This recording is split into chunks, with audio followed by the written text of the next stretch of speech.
The search for the missing piece of the puzzle under the sun leads us to the edge and drives us to despair and causes us to cry out, is this it?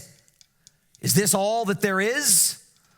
In fact, you can make your way through the book of Ecclesiastes, and he doesn't really give us any answers. He doesn't provide any solutions. He basically concludes by saying, if there is no God, everything is meaningless.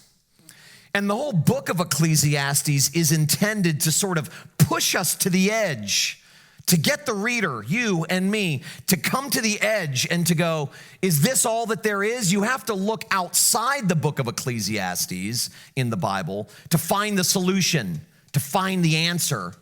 But it's not here. It's a book of questions. It's a book filled with expressed frustrations. It's meant to give voice to our own questions and our own frustrations. Well, in this section, he talks about pleasure. In verses 1 through 8, he describes everything he did to fatten his life with comfort, with pleasure. He describes all the pleasures he pursued to try and find lasting fulfillment. And then in verses 9 through 11, he acknowledges that none of it worked. No matter how hard and fast he searched, none of it worked. Listen again to what he says in verses 10 and 11. Anything I wanted, I would take. I denied myself no pleasure. I even found great pleasure in hard work, a reward for all my labors. But as I looked at everything I had worked so hard to accomplish, it was all so meaningless, like chasing the wind. There was nothing really worthwhile anywhere. You know, many people have taken these verses to mean that pleasure in itself is wrong or sinful.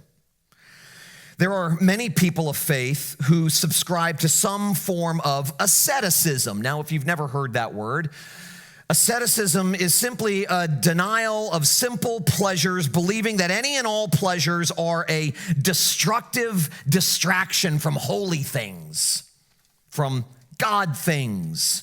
So monks from various faith traditions seclude themselves and they deny themselves all sorts of pleasures and comforts, thinking that somehow those denials will bring them closer to God. This idea that somehow giving something up or denying myself some kind of comfort will generate God's closeness to me is a form of asceticism that I think in some way, shape, or form we're all guilty of. God hardwired us to enjoy these things. He created pleasures for us to experience and enjoy. What the writer of Ecclesiastes is referring to is the futile and fruitless attempt to find ultimate meaning and satisfaction in those same pleasures. That's what he's talking about.